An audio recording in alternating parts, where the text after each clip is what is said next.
As you may have just heard there, the meeting will be recorded and you'll have a chance to ask some questions later.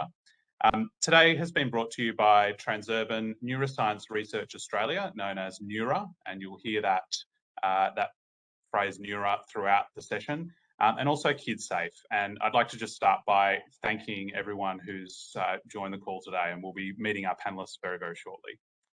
My name's Tim. I'm from the team at Transurban, and it's great to have you here for what I really hope is a very practical and useful session. Whether you've heard about it online, from a friend, social media, or you may have seen us on Channel 7 last week, it's good to have you here. And I think it's really a very topical issue. With school holidays coming up, I can't really think of a more important topic. I'd just like to start by saying that from my perspective, I know that a lot of us haven't done much driving recently with all the COVID lockdowns in place, and we've just started making plans for the summer holidays. In my case, that means jumping in the Kia Cerato, heading up the New South Wales coast to Hawke's Nest, where we're going to do some camping. And that summer road trip is just fantastic bonding time. But it's also a time where we need to rethink what we do with our car. And I know that many people on this call as well will be in that same situation. So when we're focused on packing the car with the shopping, the snacks, planning the stops, making the playlist, I think it's also important to stop and think about how the kids are set up in the car and making sure that they're safe. As a father of two kids, I've got a 6-year-old and a 2-year-old. I must admit that, and I'm sure there'll be plenty of people on this call, that car seats are hard to use. The restraints can be confusing. And I know sometimes that I've just called out to my wife, Karen, I need your help with this. I don't understand where this bit goes and how it all connects. But I know that certainly from talking to the experienced panellists on this group and getting to know what we're doing at the Transurban Road Safety Centre and NeuRa and with Kidsafe, that there's a lot that can be learned, and it's actually not that difficult. And I think above all, when we look at our kids, we do know that we want them to be safe, and we want them to be safe when we leave and when we arrive at our destination. One of the facts of the matter as well is that transport-related injuries are the leading cause of injury or death for children aged 1 to 14. And since new laws were introduced requiring children aged up to 7 to use specific child restraints, deaths have decreased from 70 to 80% to 40 to 50 per year. But that's clearly still far too many. And so today, what we'll be hearing about is a deep dive into the most recent national best practice guidelines for the safety of children in motor vehicles. We'll be hearing some of the latest research that's been coming out of NeuRa, and this is what you may have seen in the media last week, but really fascinating stuff that's happening with the team at NeuRa there. And above all, some really simple steps to understand the different types of child restraints, how you can move them. And while we can't leap out of the screen and do it for you ourselves as much as we'd like to, it's actually a really good opportunity for us to just talk you through some of those steps. There will be a Q&A, and we'll try and do our best to leave plenty of time at the end for you to ask all your questions. The way to do that is through Slido. And so for people who haven't used Slido before, you can go to slido.com, so slido.com. There's also a Slido app. Very easy to use if you download it, and it will ask you to put in a hashtag, and the hashtag for this session is #SafeKids, SAFEKIDS. And as I mentioned, we will be recording the webinar, so whatever you ask may be recorded, but you don't have to put your name on any of the questions either. But also would encourage you, if you do miss something or you need to go and I don't know, change a nappy or get a cup of tea or whatever you need to do, this will be recorded, so it will be available for you later on. Now, the people who you've all come to hear today, I'd like to just briefly introduce you to them, and then we'll hear from them about what their advice is. The first is Professor Lynn Bilston. And Lynn, hello. Senior Principal Research Scientist at NeuRa and a researcher at the Transurban Road Safety Centre. Tom White. Morning, Tom. Tom is postdoctoral fellow and lead researcher at the Transurban Road Safety Centre at NeuRa. Mel Courtney. Morning, Mel. And Mel is the CEO of Kidsafe Victoria, Kidsafe is part of the Child Accident Prevention Foundation of Australia. And Liz Waller. Hi, Liz. Liz is a Transurban's Road Safety Manager. Now we're going to start with you, Lynn. And Lynn, in 2020, NeuRa with Kidsafe launched the most recent national best practice guidelines. And I know sometimes it can be confusing. What is the latest best practice? But this is about the safety of children. And they provide the recommendations on how to safely transport our kids in motor vehicles. Now, can you tell us, I suppose, to start with, the latest edition of these guidelines? What are they, and what do they say? So the guidelines were developed, the first edition of them was developed in 2013, jointly between NeuRa and Kidsafe. And what we do in developing these guidelines is look at all of the research that's been published on the safety of kids when they're travelling in vehicles. And we use a really rigorous process that's overseen by the National Health and Medical Research Council, who also review and review the final edition and approve them before they're published. The actual content of the guidelines is drafted or was drafted by a technical drafting group, which consists of Australia's leading child road safety experts, not just from NeuRa, but from across the country. And we went through and read all of the research studies that have been published on child passenger safety and synthesised all that together into the guidelines for what's the safest thing to do with your kids. We also had a lot of input, both from the public and also from a steering committee that includes medical professionals, road safety professionals and practitioners, researchers, government, Indigenous representatives and the child restraint industry as well, to make sure that everything that we recommended was what was needed and was achievable. So in addition, and you'll hear this from Mel a little bit later, we developed jointly with Kidsafe a whole series of consumer guides ranging from really simple to really detailed, depending on your level of information that you need that you can follow. So the main guidelines, the main content of the guidelines covers what child restraints to use for children when, and when it's safe to transition from one of those restraints to the next one, and how to do that based on the child's size and the specific design of the restraint.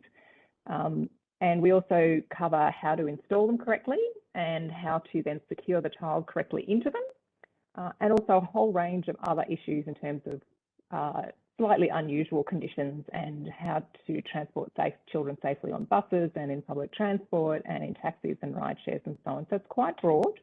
The basic principles of what to do are the same in all of those circumstances pretty much. But yeah, it covers a whole range of things. That's helpful. And I suppose, Lynn, is there any change? So if someone hasn't read these guidelines in the last few years, what's the latest addition to them that people should know about? Right. So a few things that did change is that we recommend more strongly the use of what's called the 5-step test, which I think Mel will talk about in a bit more detail. I think we'll give you a video demonstrating this in a little while, just so you can see how it works. So using that as the way to define when your child is big enough to use an adult seatbelt instead of a booster seat. Previously, we also included other metrics like height, but because children are different sizes at different ages and their legs and bodies are different, the 5-step test is now recommended as being the most accurate. We also looked at some vehicles now have in the rear seat integrated booster seats, and we looked at when those can be used. So we recommend that they are only suitable for use for children 4 to 8 years, and that only they be used when there's a side airbag in the car, which most modern vehicles have, but some older ones don't, but that younger children should use an add-on booster seat for the 4 to 8-year-olds. So the integrated boosters are for the over 8-year-olds, sorry. We also included recommendations to use the appropriate child restraint when you're travelling in taxis and rideshare vehicles. When we did the first edition, there weren't any rideshare vehicles to speak of. And we also basically have a recommendation that children sit upright so that the restraint is sitting properly across the strongest part of their bodies. Obviously, we don't want parents to reach out of their own restraint, turn around and prop their kids up if they fall asleep, because that's a danger to the adult and cause a crash, which is obviously what we're trying to avoid. But you have to try and keep kids upright if you can. And finally, the other major change was that we considered the needs of very small and premature infants under 2.5 kilos, so very little babies. So very little babies at term should use a special restraint that is designed for low birth weight babies, and there's a special class of restraint for that. And the other thing is that preemie babies can sometimes be prone to stopping breathing, what we call apnea. And for that, we recommend that as much as possible, they're being observed when they're in a child restraint. So if they do stop breathing, that can be dealt with. And also that you don't leave your preemie baby in their car seat when they're not traveling in a vehicle for the same reason. So those are the main changes. That's really helpful. Thanks, Lynn. And I might just finish actually. I know you talked about the some of the steps, but do you have, say, the top 10 or the main steps for safe travel that have come out of the recent guidelines? Absolutely. So we have these in a brochure, which you can download as well. But basically, they consist of always buckling up. So any restraint's better than no restraint. So if you don't have the perfect restraint available to you, which we recommend, any restraint is better than none. We recommend you keep your babies rear-facing as long as they fit in their rear-facing restraints, because they're safer when they're rear-facing, and Tom will talk a little bit more about why that is in a few minutes. We recommend that once they do turn around, if they're using a restraint with an inbuilt harness, what we call a forward-facing restraint, that again, they stay in that restraint until they're too big for that, till their shoulders are above the shoulder height marker that says they're too big for that restraint. Then they should be in a booster seat, and they should stay in their booster seat again until they outgrow it, and they shouldn't use an adult seatbelt alone until they can pass the 5-step test. So that's the 5th one. And then it's really important that restraints, if they're going to do their job as well as they're designed to, and Australia has the safest restraints in the world, that they must be correctly fitted and adjusted. So as children grow, you have to adjust the shoulder height and the straps, and that they need to be correctly installed in the vehicle. Next, all kids are safest in the rear seat. So up to the age of 12, there's good research evidence that shows that they are better off in the rear seat because they're further away from generally where the crash occurs. It's always really important to make sure that when you're transporting kids, that you use a car that can actually accommodate all of the children that you need and the right restraints for them. So if you're looking at purchasing a car, that it's important not only that you think about the space in that car for yourself and your kids, but also anyone else, any other kids that you might like to travel. If you regularly carpool, you might need more space to fit other kids and their restraints in as well. Add-on accessories to restraints are very popular, whether they're little comfort pads or a range of other things. Most of them are not regulated, and many of them, despite what you might think they're harmless, some of them can be quite dangerous. And so we recommend that you don't use any accessories with a restraint that aren't recommended by the manufacturer and supplied with the restraint. And finally, and Mel will talk more about this, it's really important to have your car seat installation and everything checked regularly. So you should check that some things like making sure that the seatbelt is still buckled and that the harness is tight, you can check every time you travel. But it's well worth having regular checks of the restraint and the installation if you're unsure via an approved child restraint fitter to make sure that everything is tip-top and as safe as possible. That's fantastic. Thanks, Lynn. And I should say that if you were listening in, I know that there would be plenty of people who have someone in that a kid in a 4 to 8-year-old bracket there. We'll provide you with plenty of links at the end and some resources so that you can get more information. And also don't forget you can ask questions via the Slido website or app. So thanks, Lynn. We're going to now hear from Tom, and Tom works at the Transurban Road Safety Centre at NeuRa. And to introduce Tom, we're going to play a video. Carl, if you could play the video.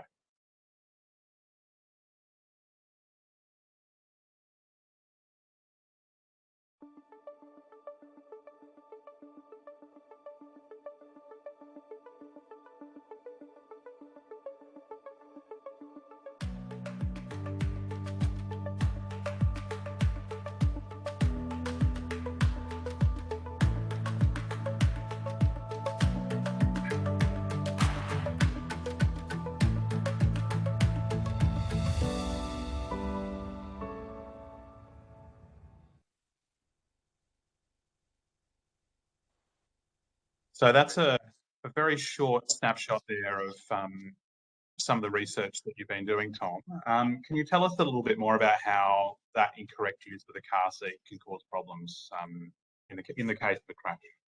Yeah, sure. So as you can gather, I work in the crash lab, and I thought it might be helpful for me to just first explain what's happening in a crash and why we need these car seats to keep our kids safe. So in a crash, the car comes to a stop very suddenly, and so everyone in that vehicle tends to want to keep traveling at the speed the vehicle was traveling at until they contact something. So we need car seats for kids to do three main things. The first thing is the car seat itself becomes the thing that child contacts to slow them down. And that means we can control what forces are being applied to the child. So the car seat and the harness then spread out these forces to the strongest parts of the body, and these parts of the body can tolerate the forces without the child being injured. The second thing car seats do is they tightly tie the child to the car so that the child can then benefit from the vehicle safety systems like the crumple zone, so that the child rides down the crash and the crash happens over the longest possible time, which minimizes, again, the forces that are applied to the child. And the last and third thing that car seats do is they limit how far the child travels within where they're sitting. So this prevents the possibility that the child, particularly the head of the child, will contact something interior to the vehicle, like the seat in front or the side door or some other occupant in the vehicle, because it's these head contacts that are the leading cause of serious injury to kids in crashes. So when we use a car seat that's not appropriate for the size of the child or use a car seat incorrectly, we compromise these three roles of the car seat so that the forces that are applied to the child are larger. They might be applied then to more vulnerable parts of the body, such as the neck, and these are more likely to be injured rather than putting the harness and the forces through the restraint through the stronger skeleton or the back in the case of a rearward-facing restraint. And the last thing that we compromise is that if we use a car seat incorrectly, we might allow excessive motion of the child. In the case of a frontal crash, it would be further forward, and that puts the child at risk of having a head impact, as I said, which is what we're trying to avoid.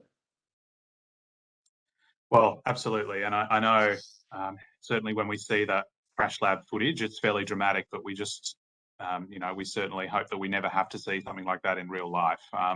But when we're hearing some of that, Tom, I know that some of the parents on the line will be thinking, well, what can I do?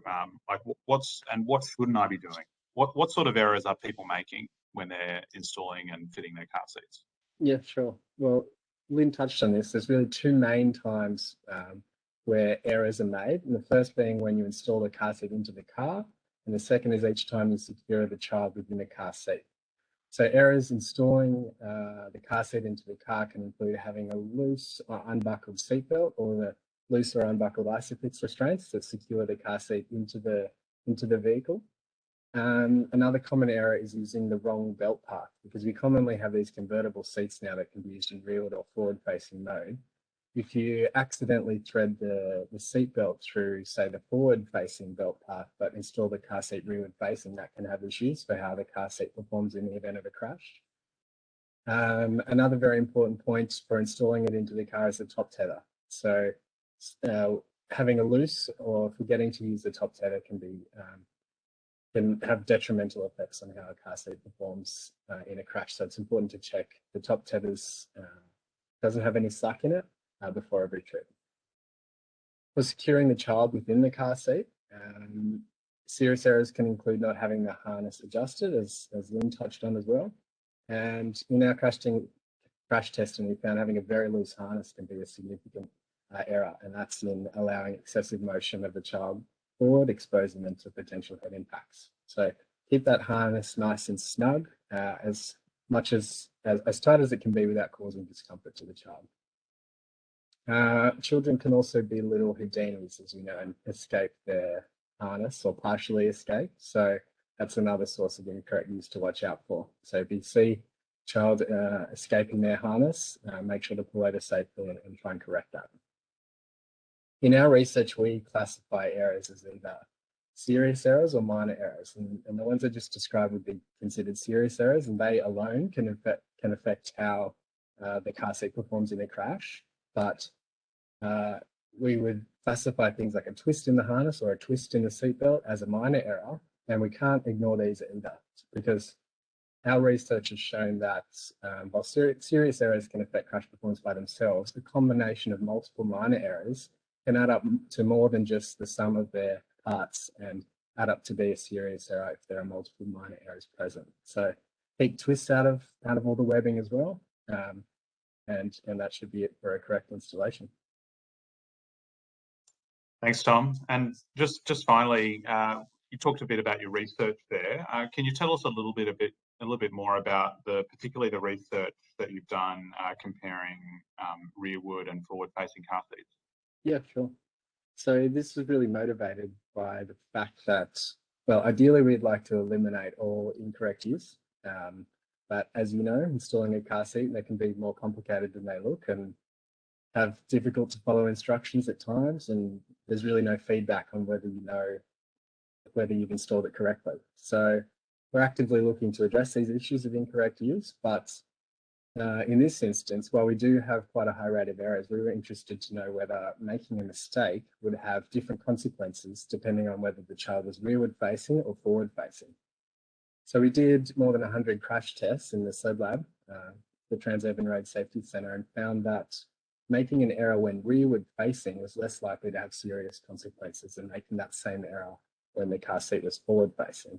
And this links back to the best practice guidelines Lynn was talking about, where really it is recommended to keep a child rear facing for as long as they fit in their car seat. And that's typically now until the child's 2.5 years old.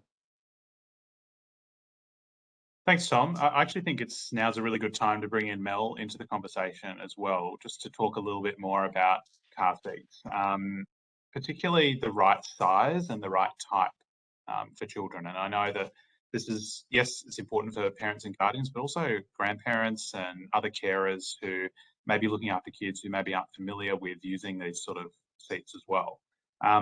So Mel, just throwing to you, how do we know what the safest restraint type is for children of different ages and different sizes?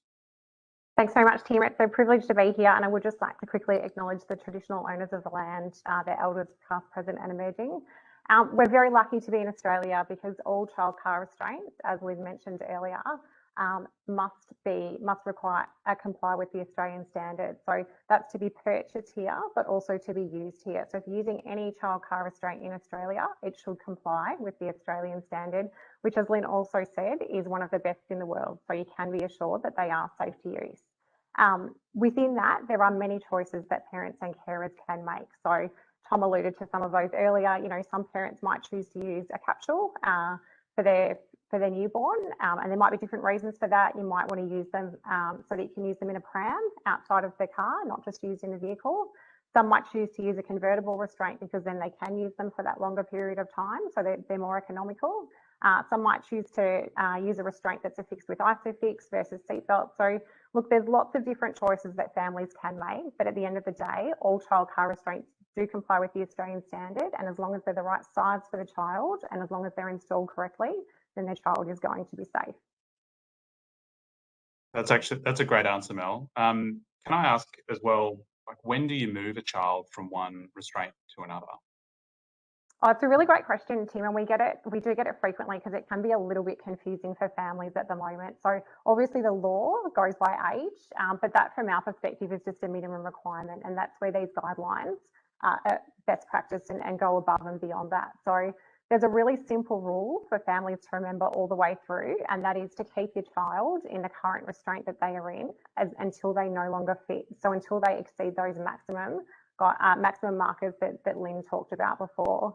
It's actually really easy for parents to tell now what those maximum markers are too, because they're really, really visible on the restraint. So all the way through from a newborn until a child is graduating into an adult seatbelt, keep them in the restraint that they're in until they no longer fit and they exceed those maximum markers. And I think, you know, Tom talked earlier as well about those, you know, the crash tests and making sure that newborns are rear facing as long as possible. You know, they do have those weak neck and shoulder muscles. So, you know, it's really important all the way through, keep them in the restraint that they're currently in. Yes. Well, we've got another video actually, which we're going to show now, Mel, and then we'll just chat to you a bit more about after that. Hey, kiddo, did you have a good day today? It was great. I got 9 out of 10 in my maths test. Well done. Because I'm so smart, can I sit in the front seat? Let's have a look. Not quite yet. Your legs are not long enough. Your knees don't bend at the edge of the seat. The seat belt should be over your shoulder, not at your neck. That's much better. How about if we go to the park on the way home? Yeah, Dad.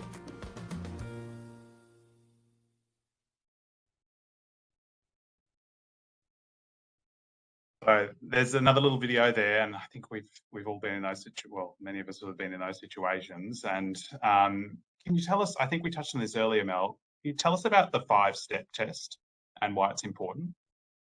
Yeah, absolutely, Tim. So the 5-step test is a really simple test for families to see if the child does fit the vehicle seat belt. So 5 simple steps. The first one of those is to make sure that the child can sit with their back against the vehicle seat back. Sit upright. Sorry, I'm not even sitting upright to demonstrate. So sitting with their back nice and straight. The second part of that test is to make sure that the child's knees bend in front of the edge of the seat. So ideally, their feet should be flat on the floor of the vehicle. The third one is really, really important, and they're all really, really important. But the third one is, it's essentially why we keep children in a booster seat. So it's to make sure that that seat belt does go across the middle of their shoulders and it's not up around their neck. If it's not across the middle, then they're not ready. And then the lap belt should be sitting low across the hips and touching the thighs. And that's to make sure that if there is an accident, that the child has the maximum protection possible. And then the fifth one, which is probably the one that the kids would like the least, is can they stay seated like that for the entire trip? So it's not just about, sitting upright and trying to get your knees over and making sure that seatbelt doesn't fit just for a little bit. They actually have to stay like that for the entire trip to be safely in an adult seatbelt. Okay, so that's a really helpful 5-step test. And I know when we got our car seat fitted, the person who fitted actually called the lap belt the Barbie belt. And my 6-year-old loves that. I don't think it's officially called a Barbie belt. I haven't heard that one before. That's not bad. Don't know that my son would like it, but my daughter would. Well, we could call it the Transformer belt or the Teenage Mutant Ninja Turtles belt. Yeah. Anyway, now just the last question, Mel, before we move on to Liz. For 8-year-olds, can they sit in the front seat even just as a treat? It's such a great question, and I think the video that you just played, demonstrated that really well. It is often seen as a treat, but from our perspective, there's other ways that you can reward children than putting them in the front seat, which is actually more dangerous. So research shows that children aged 12 and under have 50% more chance of injury or serious injury than children in the back seat, and that's in any sort of restraint. So our message at Kidsafe is if your child is 12 and under and they can sit in the back seat, then they should do that. And you should find other ways to reward them, like taking them to the park as they did in that video. Okay, fantastic. And Mel, we might come back to you a bit later just to run through those 5 steps again, just for anyone who may have missed it. And just a reminder too that everyone who's participating today, you do have an opportunity to ask questions. You can go to Slido, Slido, and there's also a great Slido app, which you can have on your phone. And that gives you the opportunity to ask questions to all our panelists, and we'll get plenty of time to run through them later. The hashtag is SafeKids, SafeKids, SafeKids. And I can see that we've already got many questions in there, so we'll try and give as much time as possible for them. Now, Liz, thank you for your patience. We'll come to you now just to hear more from your perspective and from Transurban's perspective. Listening so far, it's clear how the research is so central to this in solving the road safety problems that we have, and particularly child occupant safety. Now, we'll need to keep doing research as we face new transport challenges in the future as well. How does Transurban fit into this and the private sector in this road safety research space? Thanks, Tim. Well, Transurban is always looking at how we can make our roads safer, and it's not just our roads, it's how the community can be safer, and that goes directly to our purpose. So we have a statement that says that we strengthen communities through transport, and that's why we've partnered with NeuRa, because it goes back to what you said earlier, it's scientific research. There's lots of research around, but until we actually have that solid evidence that's going to make a difference and can be applied into things like the 5-step test, like the best practice guidelines, it doesn't mean much for the community. So we're very proud of this partnership. And it's important for industry to get involved as well. We have lots of information, including data. So from our network, we use lots of technology on the network, and that gives us insights to people speeding, other behaviours like driving through work zones, and they're really serious road safety issues. But we can support government, the industry, and anyone else who's looking at these issues to get to those solutions quicker if we're all sharing data and working together. And a good example of that is we've been looking at so new vehicles have got technology like lane keep assist, autonomous emergency braking, adaptive cruise control, and I'll put a plug in if you're looking for a new car. Make sure you're looking for those technologies, because they'll keep you safer. And we've been trying those out on our network, so we can see how infrastructure responds to those sorts of technologies. And that's really important, because we're going to be moving forward, and cars are getting safer and safer all the time. So it's an important thing for industry to be part of the party, so to speak, and to really be supporting the research sector and our governments in being able to progress and really accelerate road safety outcomes for the community. And Liz, what else is happening around the world in this space, and how are we incorporating that? Well, if we go back to child restraints, there's a couple of projects that I'm aware of, and in fact, I'm participating in one with the Transportation Research Board in the US, and that's part of the National Academy of Sciences over there. They've, as everybody has said today, child safety is really a big issue, and we know that installing and using child restraints can be tricky for families. So with the advent of rideshare vehicles, and particularly around, say, in the US, Uber and Lyft, which are very predominant, there hasn't been a lot of research in this area. And so they are looking at developing some best practice guidelines for stakeholders on behavioural interventions as opposed to technical interventions that would be available to parents, carers, and child restraint fitters, and also the rideshare industry. Johns Hopkins University has been awarded that project, and they're about halfway through the project at the moment. So it'll be really interesting for what comes out of that, and what we find at the NeuRa Research Centre, or the Transurban Research Centre at NeuRa, and how all those types of advice and research come together to see what we might do next. The other one that we know that's happening in Australia is with Monash University Accident Research Centre, and many people on this call will know the researchers there, particularly Associate Professor Sian Koppel. And they've been looking at this issue as well. So they're looking at parents' willingness to transport their children in autonomous vehicles. Is this something that they would be willing to do? And the research came back pretty clearly that their parents are very worried about doing that sort of thing. And when they've done that as well, the reasons are that they don't think it's safe, that they're not wanting their child to be transported independently. There's a whole lot of things around that. And when they looked at that research, they said, well, if there's no trust in using an autonomous vehicle to transport unaccompanied children, what proportion of parents would be interested or would use rideshare as well? So again, the research is really interesting and gives us an insight into whether parents would allow their children into rideshare by themselves, and how they would use the restraints. So it's all really fantastic research that's happening, and we can certainly share the links to those studies as part of the outcome of today's webinar.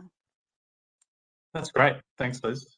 Much appreciate that. And can I again thank you to all the panelists for their time so far.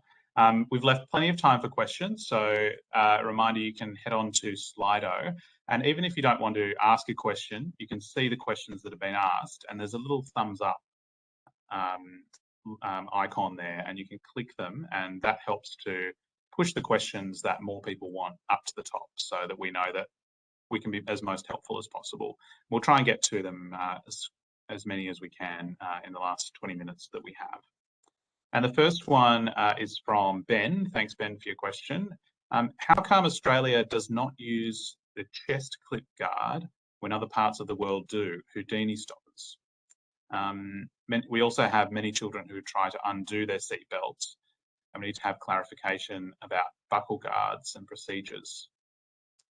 So I might take that one. Yeah, certainly. Thanks, Lynn. In one of my other roles is as chair of the Australian Standards Committee for Child Restraints. And we've also actually specifically done some research recently looking at chest clips, and including the ones in the US. In terms of safety, during a crash, they actually don't do very much. Their main role is to try to keep the straps on the child's shoulders. So what our research showed was that based on US data, that it does appear to have a small effect on reducing injury for kids, because it keeps the shoulder straps on the kids' shoulders, and that it doesn't actually appear to cause any increase in risk to the neck. So the concern historically in Australia was that these chest clips could cause injuries to the neck. So the kinds that are used on restraints in the US that slide up and down the harness straps, they appear not to be of concern, but the ones like some of the ones that are screwed onto the straps and clamp onto the straps but don't slide up and down could cause injuries to the child's neck in a crash, because the child goes forward and makes contact with the strap. So the Standards Committee, this is one of the things that's about to be considered by the Australian Standards Committee, which is just about to start a revision to the standard in early next year. And so we may see those allowed in the future. But I would caution you again about adding on unapproved accessories. And there are many out there on the market at the moment in Australia that are being sold that may not be safe. And some of the ones that we tested for that study in crash testing, I certainly wouldn't recommend, because they can make contact, especially with a small child's neck, which is a very vulnerable part of their body in a crash.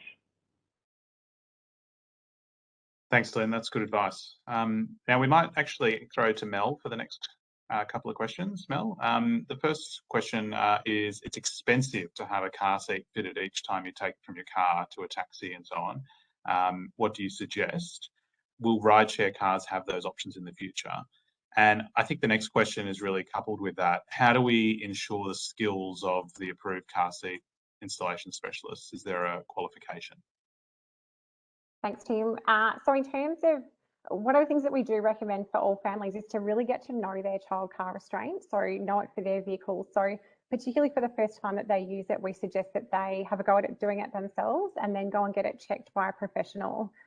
Because the reality is families are going to have to move restraints in between vehicles. So, you know, if you get to know your restraint, you go to a fitter who can assist you. I know in Victoria, we're very lucky. We've got a free Safe Seats, Safe Kids child car restraint checking program. There's many other Transurban programs that work with Kidsafe in other states as well.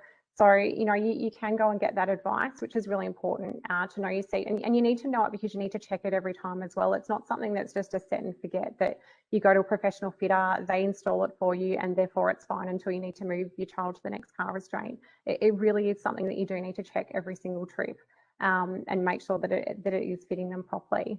So that sort of gets around your cost.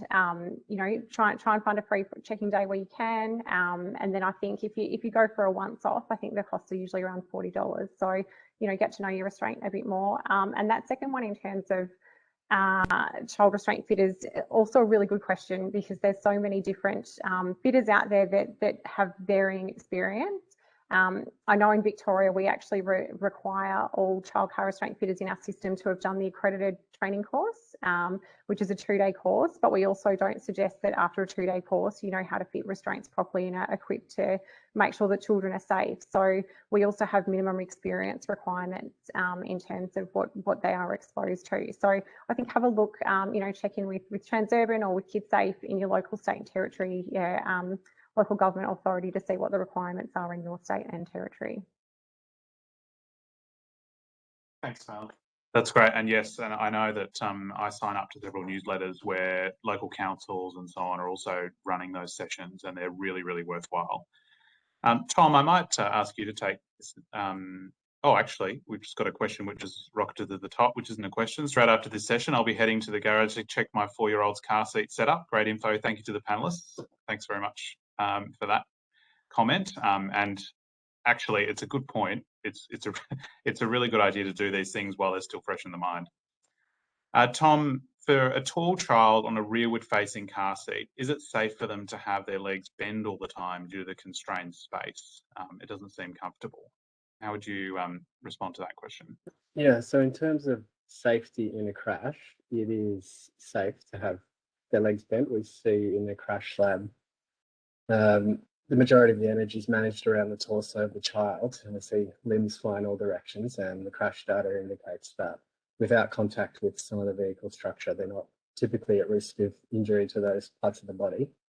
In terms of comfort, though, it's an issue to make sure if the child is uncomfortable, they may be more prone to moving out of position. So child restraints are designed to have a child seated in a particular standardized position and remain in that posture for best protection in the event of a crash. So if comfort is an issue, it's important to try and, I guess, encourage the child to stay seated in that correct position. And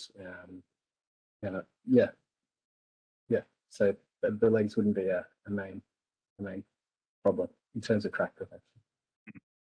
And what about, Tom, there's another question here. If my 4-year-old is little and still fits rearward facing, is this okay? Yeah, absolutely. So as we've discussed today, it really is important to check the shoulder height markers that are on all restraints now. And it's really then you should be taking guidance from. If the child still fits under the shoulder height markers, which indicate the maximum size the child can still fit in the restraint, absolutely still use it. That's good to know. Now, I've got a question here, and I might just throw this open to the panel to see who'd like to have a crack at this one. Just touching on recycled seats, so hand-me-downs and shared seats, and also the expiry date for child restraints. Yeah, I'm happy to take that as well. Oh. Well, I can at least fill you in on some crash testing we've done. So we collected, in partnership with Kidsafe in the ACT on, they collected some restraints that have been in heavy use through a rental scheme, and we also solicited donations from the public for really old child restraints and subjected them to crash tests at more than what would be applied in the Australian standard. And what we found was they generally held up very well. All performed as would be expected, but we did find those that had passed it approximately 10-year age since manufacture to potentially have greater potential for catastrophic damage to that restraint. So while it performed well in the original crash, it did get damaged and has potential to impair crash performance subsequently. So it really highlighted to us that probably the 10-year expiry date is appropriate for child restraints since manufacture, and also very importantly, you should never use a car seat that's been involved in a crash. Thanks, Tom. Now, the next one is a really, really good question. I work with children with disabilities. Many require more postural support, head support, or width than are available with off-the-shelf car seats. Can you share any insights with the broader group? Mel, I'll take that one, actually, if that's okay. So we are actually working with a group called Mobility and Accessibility for Children in Australia, MACA. And there's a major project that we're currently doing. And in fact, they've just launched their website, which is, for those of you who would like to look at it, it's called macahub.org, which is specifically looking at developing and providing particular advice for children with disabilities. Fundamentally, every child who has special needs, whether they're postural or medical or behavioural, needs to be individually assessed. But we're beginning to provide some more evidence. We're actually doing a research project at the moment. Tom and I have a PhD student who's just about to start doing some research looking at particularly the effects of postural supports and what are the safest ways to do that. it's actually there's very little known about the effects of those on crash protection. But fundamentally, each child needs to be individually assessed by an occupational therapist with experience in child transport. And MACA are really trying to provide a comprehensive service and referral network for that. So that would be your first port of call. It's macahub.org is the website. Thanks, Lynn. That's a good question, and as I mentioned as well, we will have links for you at the end of the session, so we'll be able to provide those resources to you. And if you have any other questions, we'll let you know how to get in touch. So the next question is it safe to hang some pram toys on the car seat belt, which holds the car seat? So if you've got the latest, I don't know, Bluey accessories, can you hang Bluey or Bingo off the car seat? I'd like to answer that one. I can go to that one if no one else is jumping in. Thanks, Mel. No problem. So I think the general advice that we provide to families, if it doesn't come with the child car restraint, so it's an accessory and it's not part of what came with the actual child car restraint, then it hasn't been crash tested. So we don't really recommend interfering with that. So, you know, there's lots of toys that they can play with that are not attached to that tether strap, which does a really important job. And also, you know, things for blocking the sun, you can get things that are fixed to the window instead. So we just suggest using those alternatives. I guess I'd just add to that anything you give a child in the car to play with should be soft. Remember that anything that's in the car can become a projectile in the crash, and you don't want you know, a heavy, particularly anything with any weight, a plastic toy flying through the vehicle and hitting somebody else. That's true. I don't want to be the one to tell the kids though that they can't have Bluey or Bingo, but I think there's lots of other places that they can play with those toys. They do come in those toys, so you're right, Tim. Yes. So this is a good question too. How have you qualified that Australia has the safest seats in the world? Now I think maybe this goes to some of the research that's happening in Australia and how we are at the forefront of some of the research that's happening. Maybe if we could talk just a little bit more about how we are drawing on some of that scientific information. Maybe Liz, actually, could you talk a bit about how some of the research that we're doing at the moment, just you mentioned before, and it ties into the global narrative? Sure. So Australia has a very proud history of introducing child restraints from many years ago, and for the work that's been happening at NeuRa, and since we became involved with NeuRa for the Transurban Road Safety Centre, that's given a really fantastic focus on actually looking at child restraints really regularly and then applying that information to the standards. That doesn't happen in every country. So there's some countries that do some really high quality work, but when you look at it broadly, we have our testing protocols are around frontal collision, side collision. The seats have to be, 5-point harness for certain ages. And it's a bit like, I guess, when you're looking at the way that we treat this issue for road safety, it's not very dissimilar to, or not dissimilar to, say, young drivers. We've got a graduated licensing system across the whole country, and that has actually saved young people's lives. Child restraints have saved young people's lives, and the team here and with a lot of other researchers have got the empirical evidence. So the scientific research, and we can compare that to other countries, it shows we do a remarkable job. So we all should be very proud of Lynn and Tom and their colleagues in the work that they've done to save our children during, road trauma or from road trauma. Thanks for that, Liz. I guess I'd just add to that for more than 15 years, Australia was the only country that actually tested child restraints and side impacts. Europe has finally added a protocol for that recently. Our child restraints are tested at a higher crash severity than others as well. And just from my knowledge through the Standards Committee, there are actually quite a lot of international child restraints that people send for certification in Australia that don't actually make it through necessarily and have to be modified for our market to meet our tests. So we really do have the most rigorous testing protocol. Of course, the proof is in the pudding, and the question really is, are our child restraints saving kids' lives? And I think Tom and Julie Brown and I did a study not too long ago where we looked at all the children who had died over 10 years in car crashes. And the vast majority of those who died were actually in crashes that were just completely unsurvivable, where there was no child restraint space left. And the only other crashes where the kids' restraints played a role, most of those were associated with serious misuse. So when the child restraint is used correctly for the right size child, it really does a remarkable job.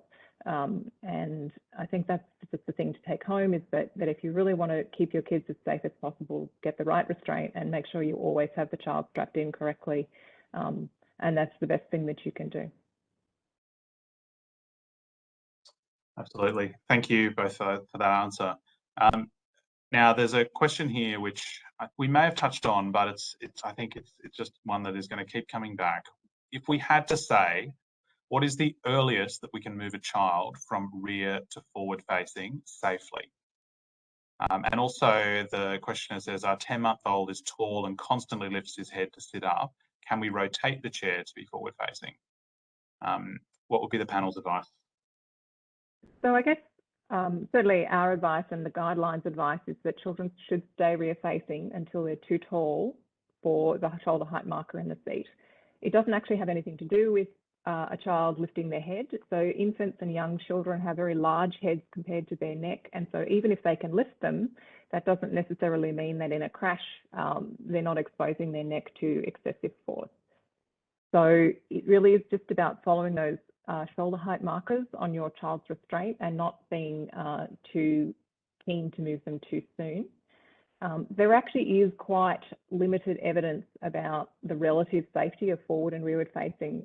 But what I would say is that the study that Tom talked about earlier is probably the most powerful argument for staying rear facing. And that is that even if you make a tiny mistake in your restraint, how the restraint is used, the child is going to be safer. The consequences of that are much less in a rear-facing restraint than in a forward-facing restraint. So it really is safer to keep them rear-facing as long as there is no simple age. You just have to go by the shoulder height markers on your child's restraint.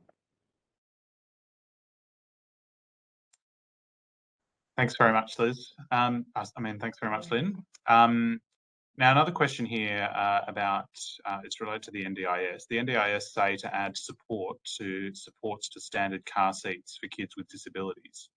And they're saying that they have been getting some conflicting information as to whether they're allowed to or not. Could I throw that to the panel as well, just to provide some advice? So I might take that again. So the answer to that is that it is actually very complicated legally in different states in Australia, unfortunately. Every different state has a slightly different rule. Broadly speaking, if you have a medical certificate or a medical exemption that says that your child needs those supports, and that should be prescribed to them through an occupational therapist and a medical practitioner, then they're legal, you have an exemption. But really, I would strongly recommend getting in touch with MACA again to work your way through that. It is really difficult and it is quite complicated. They're trying to work at the moment through trying to simplify that for parents to try and make it easier in the future.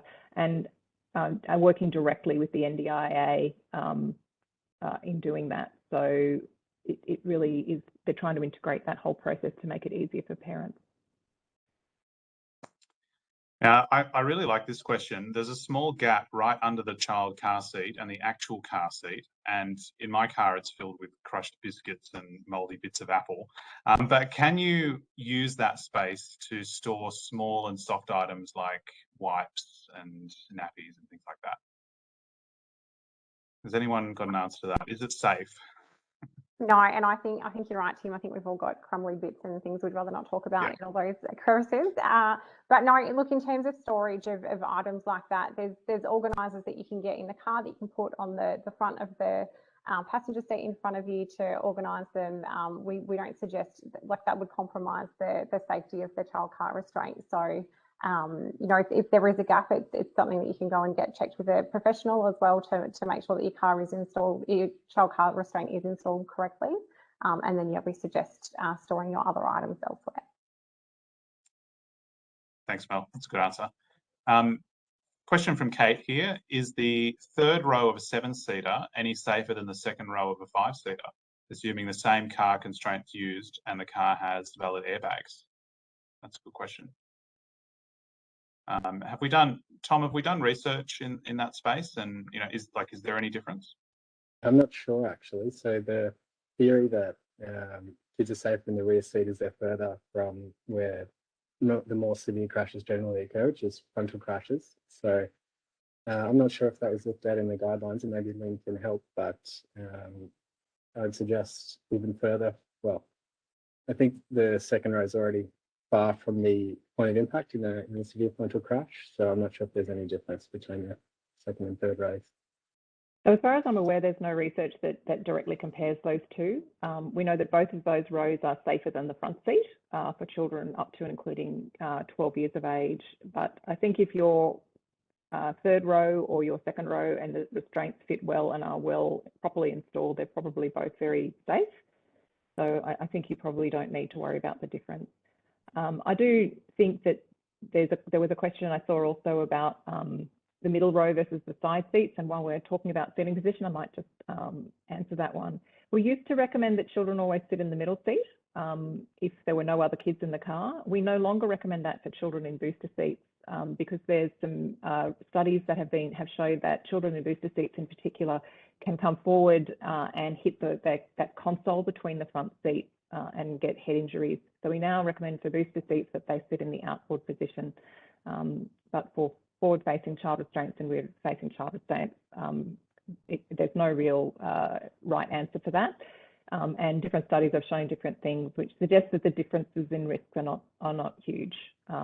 So you have to weigh up the convenience of getting the child in and out of the restraint, depending on where they're sitting, any other kids that have got to be in the car, and where they can safely be restrained, and all of those factors. So there's a little section about choosing that position in the guidelines, consumer guide that Kidsafe have helped produce that can help you work through that. Thanks, Lynn. Now we've only got a couple of minutes left, so we've only got 3 or 4 questions left. So if the panel's happy, we'll try and answer all of these for everyone on the call. We've just talked about location in the car. What about models of car seats? Without advertising a particular brand, is there a car that offers more postural support or leg length or anything suitable, or is that really up to the individual? It's really an individual thing, and the thing that I would recommend if you have a child who has a very tall torso or very long legs or something is to actually go and try the vehicle, try the child in the restraint and try the restraint in your vehicle if you can, and make sure that it fits your vehicle, because sometimes car seats will fit well in some cars and not in others because of the contouring of the seat or the shape of the little wings at the side. And it's really about just checking which ones are actually going to fit your child and your car. So I'm sorry that's not a direct answer, but it really is the best answer that we can give. Child restraint models change all the time, and you can also look at the child restraint evaluation program, which is the additional consumer testing, which is over and above the standards testing. But really all the child restraints that are sold in Australia meet really very high safety standards. So it's really about finding one that's comfortable and fits your child and your car. And what about overseas? If you're in a situation where, and we're all going to be doing a little bit more travelling, hopefully in coming months, what if you are in another country and you are in a situation where you need to use a taxi or a rideshare vehicle? So we always recommend that you use the recommended restraint for your child in all taxis and rideshare vehicles. Some taxis locally will have some car seats, but they may not be the one you need, and they often are very, very difficult to actually get a taxi with an infant capsule, for example, to turn up at your house when you need one. So we recommend you take your restraint with you. In some countries, they require that you use a restraint that is, in fact, Australia does this. You must use a restraint that's certified in that country, and in that case, your best bet is to try and hire one where you go. So Europe, all of the car seats can be used throughout Europe. So it may be that you, if you're renting a car in Europe, for example, or in the US, actually seeing if the car hire company can provide you with the correct size restraint for your child as part of the car rental. There's not a simple answer because different countries have different requirements about which restraints they allow to be used. Where New Zealand accepts all Australian restraints, so you can take your own car seat to New Zealand, but not everywhere else does. So. And our last question, if a child's head flops a lot and they're tall enough to be in a forward-facing seat, can they use a travel pillow to support their head in the car seat? Who would like to answer that last question? can answer that one if you like. So again, it goes back to accessories. We don't recommend anything like that. And there's other factors that we would look at first. So in terms of the incline of the child car restraint, if the head was coming forward abnormally. So again, you can check with your local child car restraint fitter. Yeah, and never put anything behind the child's head or over their neck. So there are some devices out there that support children's heads, which can fall down over their necks in crashes and things, which we really seriously don't recommend. So don't use anything that didn't come with the car seat or that isn't recommended by the car seat manufacturer. And yeah, recline can be a good way, as Mel said, to keep the child's head up a bit.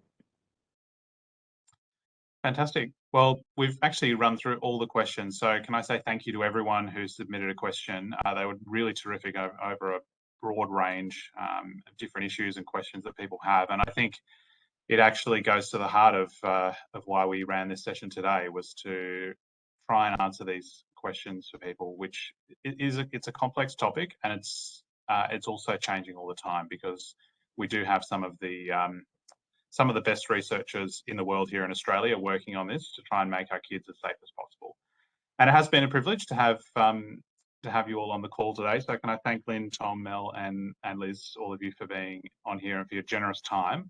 I believe we have a final slide which has some of the contact details for everyone. So if you head to transurban.com/NeuRa or the Kidsafe website there as well, or contact Kristen, we'd love to get back to you. Maybe you want to hear those 5 steps again, you want to revisit the top 10 steps for safer travel, or maybe you've got a more specific question. We'd love to hear from you.